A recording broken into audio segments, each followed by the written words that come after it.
Welcome back. હવે વાત ગુજરાતના રોડ રસ્તા અમુક જગ્યા પરની સ્થિતિ શું છે એના વિશે કરીશું. ગુજરાત એ દેશના સૌથી ઝડપી વિકાસ કરતા રાજ્યોમાંનો એક. ઉદ્યોગ, વેપાર, કૃષિ, પ્રવાસન અને પરિવહનનું મહત્વનું કેન્દ્ર. અને આ સમગ્ર વિકાસની કરોડરજ્જુ છે રાજ્યનું માર્ગ નેટવર્ક.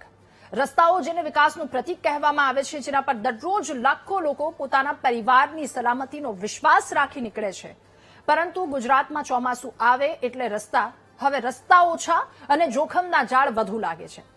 ક્યાંક રસ્તાઓ ધસી પડે છે, ક્યાંક મસમોટા ભૂવા પડી જાય છે, ક્યાંક હાઈવે બંધ પડી જાય છે. અને આજની જ વાત કરીએ.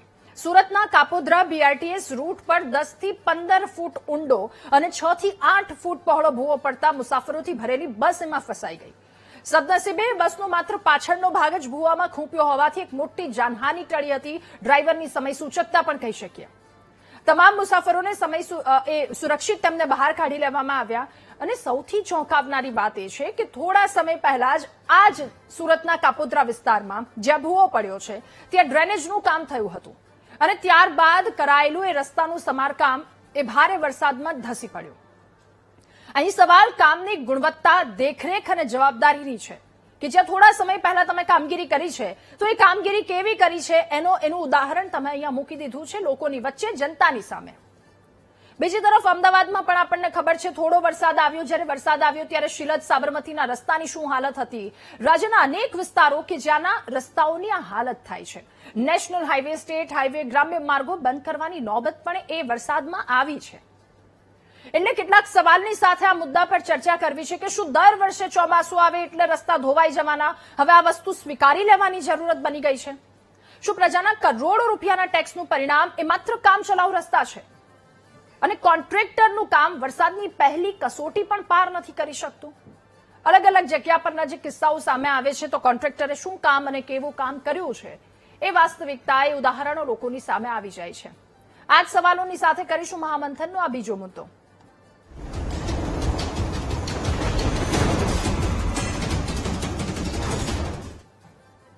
મહામંથનમાં આપણી સાથે જોડાયા છે નેતા ભાજપ કિશનસિંહ સોલંકી, પ્રવક્તા Congress doctor Parthivraj Kathwadia, RNB engineer, નિવૃત્ત એન્જિનિયર છે બીવી હરસોડા આપણી સાથે જોડાયા છે અને નિલેશ ભટ્ટ સામાજિક કાર્યકર પણ આપણી સાથે જોડાયા છે. આપ સૌનું ખૂબ સ્વાગત છે મહામંથનમાં. શરૂઆત નિલેશભાઈ આપનાથી કરવી છે. શું આપણે માની લેવું જોઈએ કે હવે વરસાદ આવશે, પહેલા જ વરસાદમાં જે રસ્તાઓની રોડ હાલત જે ખસ્તા જેવી થઈ જાય છે, જે સ્થિતિ છે અને લોકોને જે મુશ્કેલીનો ક્યાંક તો માંડ બચી આવી સ્થિતિ ઉદ્ભવે છે, આજનો જ સુરતનો કિસ્સો, એટલે શું માની લેવું જોઈએ કે ઘરેથી નીકળ્યા તો પાછા ફરવાનું થોડુંક અઘરું પડી જશે? હાજી બેન, આપણે જે વાત કરી આજે સુરતના કપોદરામાં જે ઘટના બની એમાં થોડા સમય પહેલા ડ્રેનેજનું કામ થયું હતું. હવે વસ્તુ એ થાય છે કે એનું ઇન્સ્પેક્શન પ્રોપર નથી થતું, સુપરવિઝન નથી થતું. હવે છેવટે આ કામ કરનારા કોન્ટ્રાક્ટર, સબ કોન્ટ્રાક્ટર લોકો હોય છે. હવે જયારે આ ડ્રેનેજ માટે ખોદકામ થયું હોય પછી એની પ્રોપર ચેમ્બર, એની પ્રોપર સીલ થઈ છે કે નહીં, મેનહોલ પ્રોપર બન્યો છે. મૂળ રસ્તો ક્યારે બેસે છે કે જયારે નીચેથી પાણીનો લીકેજ, ભેજ, આ પ્રકારનું મોઇશ્ચર માટીને એના સંપર્કમાં આવે છે અને ક્યારેક માટી બેસવાનું શરૂ કરે ત્યારે ઉપરનું જે લેયર છે એ બેસતા વાર નથી લાગતી.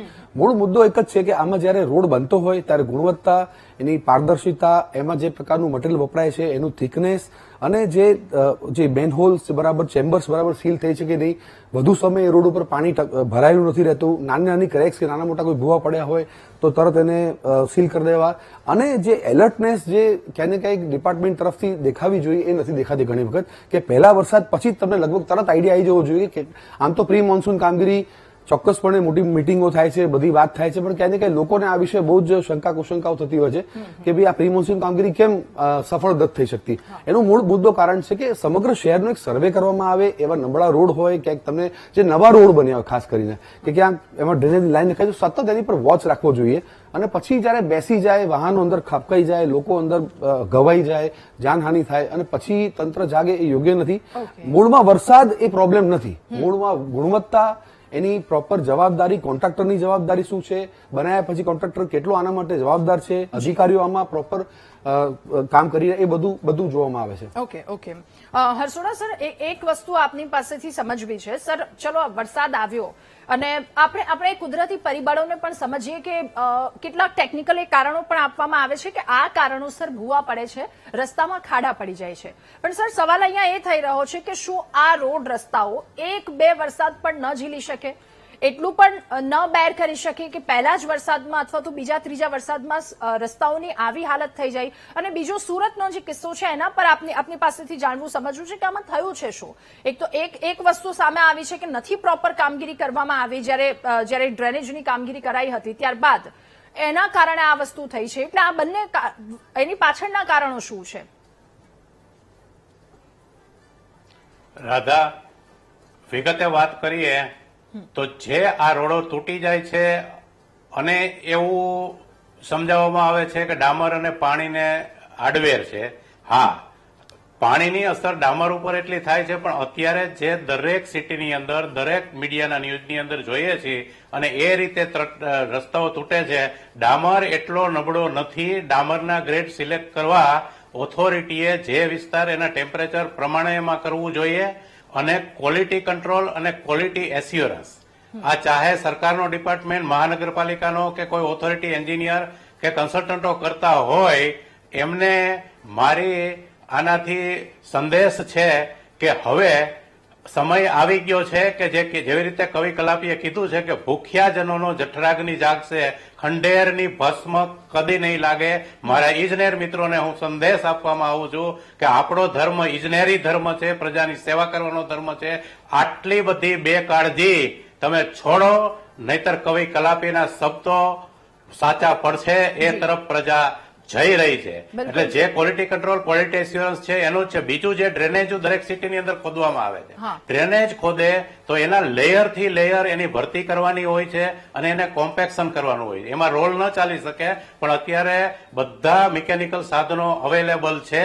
એનાથી એનું કોમ્પેક્શન કરી ત્યાર પછી મેટલિંગ કરી અને ડામર કરવો પડે. અને હું દરેક કમિશનરને, દરેક ઓથોરિટીને, દરેક મારા મિત્રોને સાદો ટેસ્ટ આપું છું કે તમારા ઘણા બધા મારા પ્રશ્નના જવાબ એવા હોય છે કે જો થોડું ઘણું આવું કામ કર્યું હોય અને અમને ખબર ન હોય કોન્ટ્રાક્ટરે કર્યું છે તો કેવી રીતે કરવું? બહુ ચોખ્ખી વાત છે. જયારે વરસાદ આવે છે, વરસાદનું પાણી અંદર ઉતરે છે, એટલે અધૂરું રહેલું કામ છે એ કુદરત પૂરું કરે છે. બસોના વ્હીલ બેસી જાય છે, ટ્રક બેસી જાય છે, પબ્લિક પરેશાન થાય છે. તો તમે એમ કામ કરો, 5 કરોડનું કામ છે તો એમાં ટેન્ડરની અંદર જ ક્લોઝ મૂકી દો. એમાં સત્તા હોય છે તમને ટેન્ડરમાં મૂકવાની કે પૂરો રોડ થઈ ગયા પછી અમુક સ્ટેચ નક્કી કરો, ત્યાં હોલ કરો, હોલ કરી ટેન્કરથી પાણી ઉતારો અને કોન્ટ્રાક્ટરને કહી દો કે ફૂલ લોડેડ ટ્રક છે ને એ આના ઉપરથી 2 વખત પસાર કરે.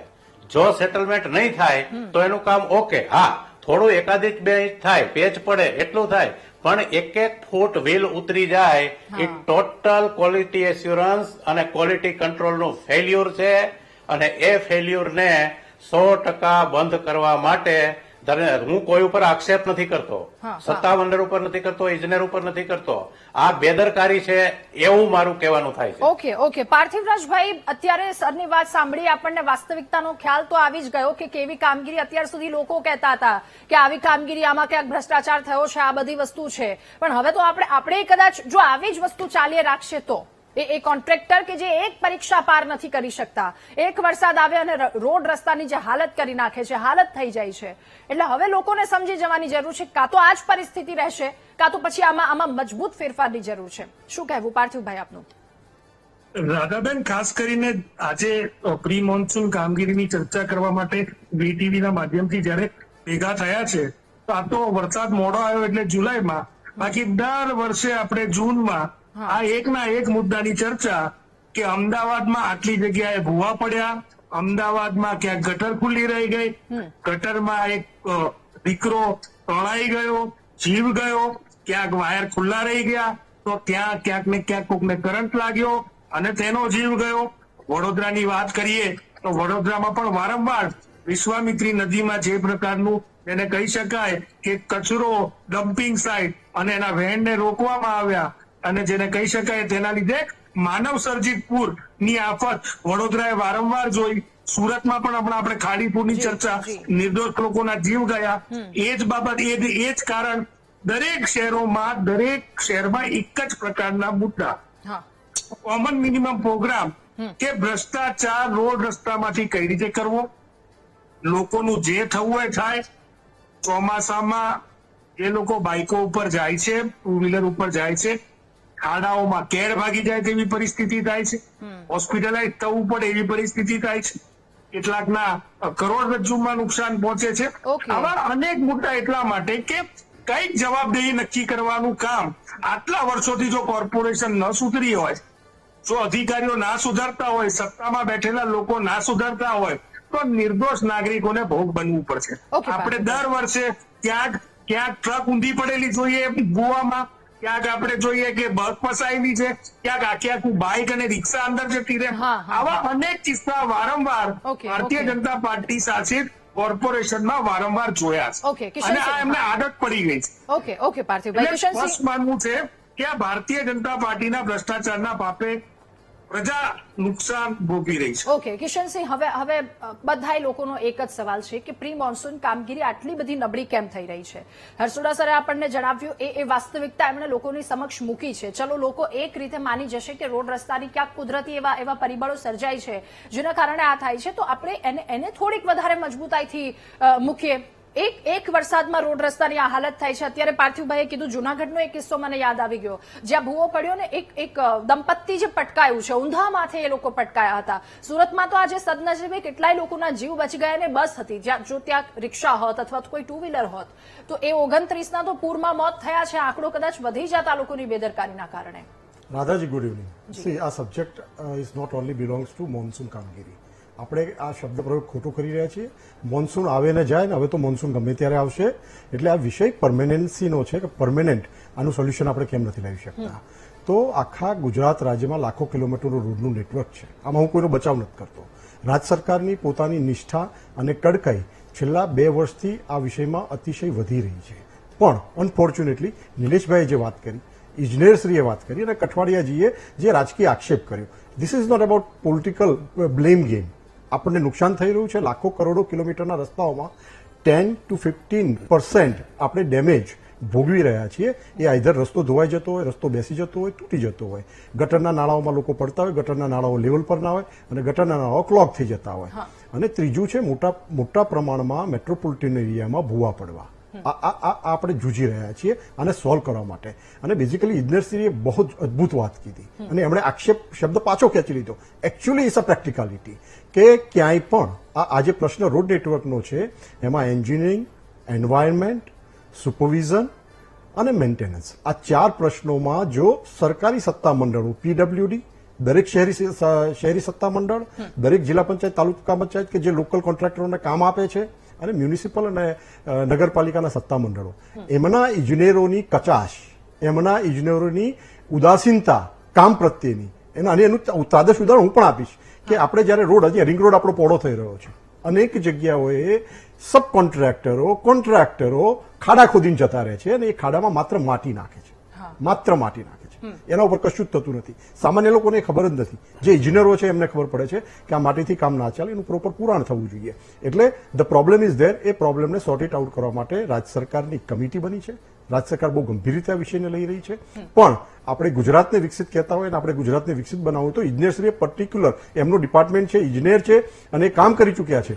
તો આ સંપૂર્ણપણે ઇજનેરો સામેની ચેલેન્જ છે. આ ગુજરાત રાજ્યના તમામ ઇજનેરો સામે આ ચેલેન્જ છે. તમામ સરકારી તંત્રના ઇજનેરો, સુપરવાઇઝરો સામે ચેલેન્જ છે. ઓફિસમાંથી આપણે બહાર નીકળવું પડશે. એમણે કોન્ટ્રાક્ટરો, સબ કોન્ટ્રાક્ટરોએ કરેલી કામગીરીનું નિરીક્ષણ કરવું પડશે. અને આપણે વર્ષોથી દર ચોમાસામાં પણ આપણે ચર્ચા કરીએ છીએ કે આ જગ્યાએ આ સ્પોટ પર પાણી ભરાય છે. ટેકનોલોજી એટલી બધી આગળ વધી ગઈ છે. જો નિષ્ઠા હશે ઇજનેરોમાં કામ કરવાની, રાજ્ય સરકાર પ્રત્યે દોષારોપણ કરવાથી કશું જ નહીં થાય. રાજ્ય સરકારે ક્યાંય કચાશ નથી હોતી બજેટમાં.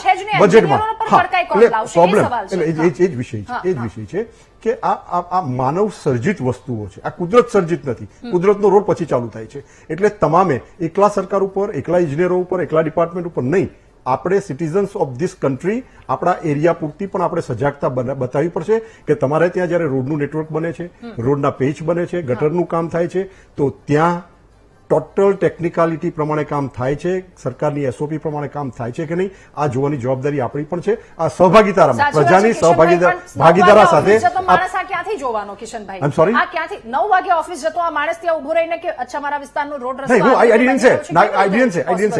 હું એ નથી કહેતો રાધાજી, પણ ક્યાંય પણ એટલીસ્ટ આપણે જોવાની પૂછવાની તો જવાબદારી છે કે મારે Okay, એટલે ખામી દેખાય તો વાત રજૂ યસ કરો. ખામી નહીં, હા. એડવાન્સમાં બને એના પહેલા કે તમે કયું મટીરિયલ વાપરે છે, કયો કોન્ટ્રાક્ટર કામ કરે છે, કોન્ટ્રાક્ટરનું નામ લો, સોશિયલ મીડિયામાં મૂકો કયા કોન્ટ્રાક્ટરે કામ કર્યું છે. Okay it's open challenge. આમાં કશું છુપાવાનું નથી. હા, સરકારની આવું દાનત સ્પર્શ છે, ઓકે મ્યુનિસિપલ કોર્પોરેશનની દાનત સ્પર્શ છે, દરેક આપણા શહેરોના અવડાની દાનત સ્પર્શ છે, ભરપૂર પૈસા ખર્ચી રહ્યા છે.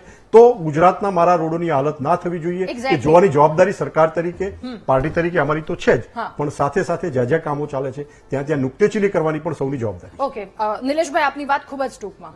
જી સાહેબે સ્વીકાર્યું, ખરેખર મને ગમ્યું. મને એમ થયું કે લૂલો બચાવ કરશે કે કંઈક બીજી રીતે આખી પોતાની વાતને રજૂ કરશે, પણ એમને ચોક્કસપણે એક સારો શબ્દ વાપર્યો કે ક્યાંક ને ક્યાંક એન્જિનિયરો માટેની એક ચેલેન્જ છે. પણ સાહેબ એક આપણે ત્યાં એક શબ્દ વપરાય છે શિષ્ટાચાર. હવે આપણે એક બીજો એનો સમાનાર્થી શબ્દ નથી વાપરવો. એ શિષ્ટાચાર જો થોડો ઓછો થાય અને ક્યાંક ને ક્યાંક એન્જિનિયરો 100% ફિલ્ડ ઉપર વધારે રહે, સમયસર સુપરવાઇઝ કરે તો ચોક્કસપણે. પણ જે યુટિલિટીઝ અને બીજું કે યુટિલિટી આપણે ત્યાં કેવું છે સાહેબ કે લગ્ન પહેલા નક્કી થઈ જાય, પછી જાનૈયા પછી નક્કી થાય, પછી જમણવાર અને છેલ્લે વરઘોડિયા આવે. પહેલા રોડ બની જાય, પછી કે ભાઈ આમાં તો ગટર ભૂલી રહી ગયું તો, હા, કામ કરવા પાણી લાઈન ભૂલી ગયા. અચ્છા, જે ટાઉન પ્લાનિંગ જે થાય છે મને સમજણ નથી પડતી કે આજે અમદાવાદના વિવિધ વિસ્તારોમાં જે જગતપુર, ચેનપુર, શેલાની વાત કરું કે અલગ અલગ જેમ જેમ એક્સપાન્ડ બીજો રિંગ રોડ બની રહ્યો છે, હવે થશે શું કે બિલ્ડરો સુધી પહેલા ત્યાં મોટા હાઈ રાઇઝ બનાવી દેશે અને પછી સીધું લોકો ત્યાં રહેવા આવી જશે. ત્યાં કોઈ અનુમાન લાગતું નથી. દિનેશભાઈ, ટાઉન પ્લાનિંગમાં ક્યાંય ભૂલો નથી, પ્લાનિંગમાં ભૂલો નથી, માર્કેટમાં ભૂલો નથી. ભૂલ છે માત્ર ને માત્ર સુપરવિઝનમાં અને મેન્ટેનન્સ. નહીં, આજે પરમિશન એ લોકોને મળે છે કે ભાઈ અહીંયા આટલી વસ્તી રહેવા આવી રહી છે, ઓન પેપર પ્લાન પાસ થાય છે, તો સૌથી પહેલા એ કેમ નથી ચકાવવામાં? બિલ્ડરોને જયારે રજા ચિઠ્ઠી મળે છે એની પહેલા ત્યાં યુટિલિટીઝ નખાઈ છે, ત્યાં ફાઈબર ઓપ્ટિક કેબલ નખાયા છે, એ બધી વસ્તુઓ બહુ જરૂરી છે. અને પછી યુટિલિટીઝ જે નાખવામાં આવે છે એ લોકો કઈ રીતનું ફિનિશિંગ કરે છે એ બી એક જોવાની વાત છે. ઓકે મારે સમયનો પણ ખૂબ અભાવ છે. આપ સૌનો ખૂબ આભાર મહામંથનમાં અમારી સાથે જોડાવા બદલ, આ મુદ્દા પર ચર્ચા કરવા બદલ. તો ખાડામાં પડવાનું નક્કી જ સમજો, કારણ કે જે અલગ અલગ જગ્યા પર કિસ્સાઓ સામે આવી રહ્યા છે ક્યાંક લોકોના જીવ પર આ જોખમ છે. આશા છે કે હવે એટલી જ મજબૂતાઈથી, કડકાઈથી આમાં કામ લેવામાં આવે, એક્શન લેવામાં આવે, જેથી લોકોના જીવ બચાવી શકીએ. મહામંથનમાં હાલ બસ આટલું જ. વધુ સમાચાર અપડેટ્સ માટે આપ જુઓ VTV ન્યૂઝ. નમસ્કાર.